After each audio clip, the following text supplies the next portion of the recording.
yeah, I say let's just start because I have an advertisement in the beginning anyway. For those of you in the Boston area, and oh, I think Roberto's coming in. Hello.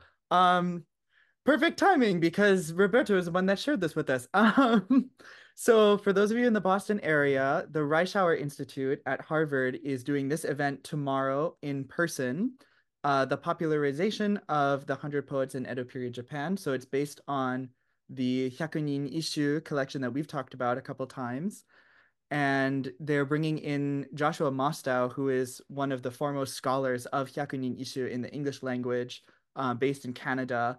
And the moderator is David Atherton, who's a really wonderful, really kind professor at Harvard who works on the Edo period.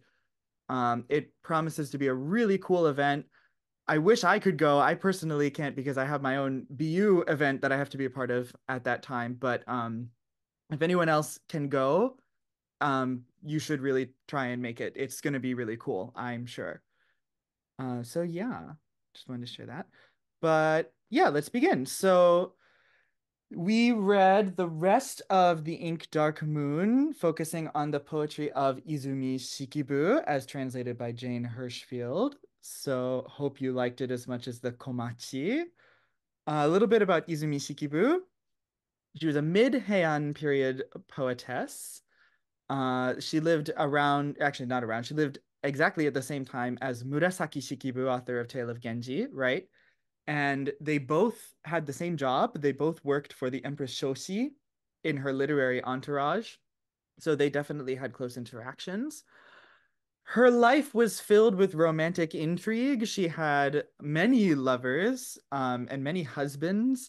Her first husband ended up leaving her because she had an affair with the Prince Tametaka, who then also left her because of the scandal. And then later, she ended up having a very passionate relationship with Prince Tametaka's half brother, Prince Atsumichi, which lasted for about 5 years. And it was really, really profound, or had a very profound impact, I should say, on Izumi Shikibu's life. It ended when Prince Atsumichi passed away, and it is because of that event that Izumi Shikibu actually writes over 200 poems dedicated to his passing. So it had a very profound impact on her.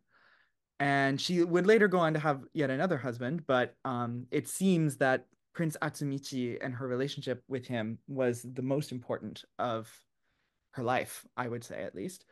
So her works, we have the Izumi Shikibushu, which is just a collection of her poetry and whatnot. The Izumi Shikibu Nikki, excuse me, which is her diary, where she kind of chronicles this transition between being in a relationship with Prince Tametaka and then entering the relationship with Prince Atsumichi, which has been translated a couple of times.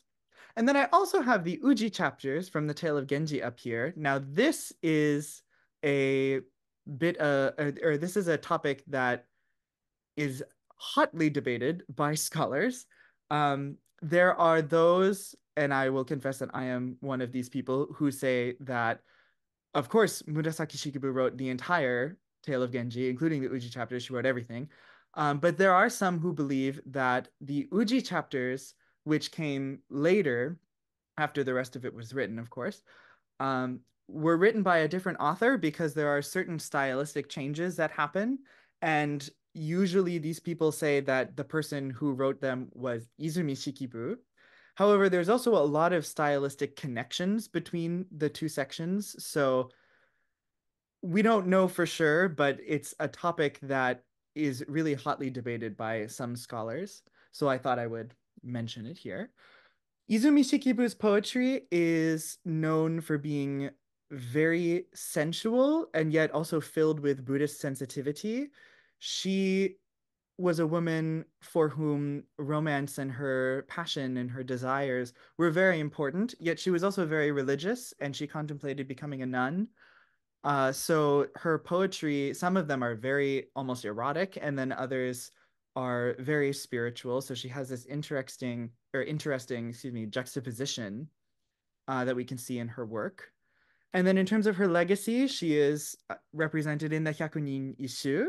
And she's also one of the 36 immortal poets, and she's included in a lot of other poetic collections. And she is often considered the foremost poet of the Heian period, even beating out Ono no Komachi, which is interesting. So I wanted to mention that you can see traces of Izumi Shikibu in modern day Kyoto. This is the temple Seishin-in, which is located kind of in the more urban metropolitan center of the city. The temple itself is kind of wedged between and behind several really tall, like department store buildings, but it's a very quiet, really beautiful little temple that is dedicated to her. This on the right here is a picture of her memorial stupa, and this on the left is the gateway entrance. And on the wall, you can't really see it in this photo, but on the wall in the hallway that leads to the temple are a bunch of emaki style paintings, which depict scenes from her life. So I wanted to mention this because when I first went to Kyoto, I was just kind of wandering around the streets one day and I saw this temple and I was like, oh, this is cute. I wonder what this is. And then I realized it was connected to Izumi Shikibu and I started freaking out. So I was like, oh, so I wanted to share it with you all. Um, Also, I did this with Ono no Komachi, so I wanted to do this with Izumi Shikibu as well. There is a connection between Izumi Shikibu and theater. There are two plays that I was able to discover. One is a kabuki play called Izumi Shikibu Sennin Otoko, which is Izumi Shikibu and the Thousand Men. And there is this legend that Izumi Shikibu made a vow to sleep with 1,000 men. And some people say that this was a vow that she was able to keep. We don't know exactly for sure, but it is yet another testament to how important her romantic desires and whatnot were in her life. And then there is this no play called Toboku about a monk who goes to Toboku temple and he ends up meeting the ghost of Izumi Shikibu. She has become a bodhisattva of singing and dance, and she performs for him while relating past events in her life.